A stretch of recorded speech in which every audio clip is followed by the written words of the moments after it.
ખેડામાં સુપ્રસિદ્ધ ડાકોર ટેમ્પલ કમિટીમાં વધુ એક નવા ટ્રસ્ટીની નિમણૂક કરાઈ છે। અમદાવાદના કર્ણાવતી ક્લબના પૂર્વ ચેરમેનની ટ્રસ્ટી તરીકે પસંદગી થઈ। ગિરીશ દાણીની ટેમ્પલ કમિટીના ટ્રસ્ટી તરીકે પસંદગી થઈ છે। ડાકોર ટેમ્પલ કમિટીના ટ્રસ્ટી તરીકે સેશન્સ કોર્ટે નિમણૂક કરી। નડિયાદ સેશન્સ કોર્ટે ટેમ્પલ કમિટીના ટ્રસ્ટી પર મહોર લગાવી। લાંબા સમયથી ટેમ્પલ કમિટીમાં માત્ર એક જ ટ્રસ્ટી હતા। ડાકોર ટેમ્પલ કમિટીના ચેરમેન છે પરિંદુ ભગત। હજુ પણ ડાકોર ટેમ્પલ કમિટીમાં 3 ટ્રસ્ટીની જગ્યા ખાલી છે। ઘણા લાંબા સમયથી ડાકોર ટેમ્પલ કમિટીના ટ્રસ્ટીની નિમણૂક ઘોંચમાં હતી। ટેમ્પલ કમિટીમાં કુલ 5 ટ્રસ્ટીઓ હોય છે। તો ખૂબ જ મહત્વનો આ નિર્ણય। ખેડાના સુપ્રસિદ્ધ ડાકોર ટેમ્પલ કમિટીમાં વધુ એક નવા ટ્રસ્ટીની એન્ટ્રી, જેમાં અમદાવાદના કર્ણાવતી ક્લબના પૂર્વ ચેરમેનની ટ્રસ્ટી તરીકે પસંદગી થઈ। ગિરીશ દાણીની પસંદગી થઈ છે।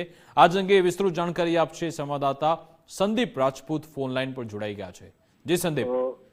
ચોક્કસથી વાત કરવામાં આવે તો સમગ્ર જે મામલો છે તે યાત્રાધામ ડાકોરના રણછોડજી મંદિરનો છે, જ્યાં ડાકોર ટેમ્પલ કમિટીમાં જે 5 ટ્રસ્ટીઓ હોય છે તેમાંથી માત્ર એક ટ્રસ્ટી એટલે કે ટ્રસ્ટીઓના જે ચેરમેન તરીકે અત્યારે ફરજ બજાવે છે તેવા પરિંદુ ભગત એટલે કે કાકાજીનું અત્યારે ત્યાં આગળ ચેરમેન પદે છે ને તે એકલા ટ્રસ્ટી તરીકે અત્યારે છે।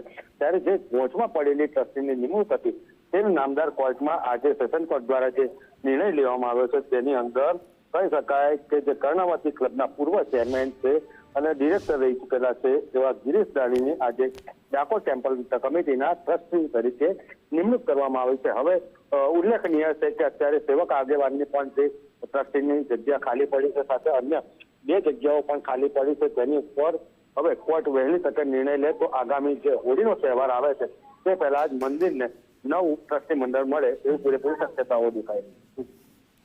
બિલકુલ, આભાર તમામ જાણકારી આપવા બદલ।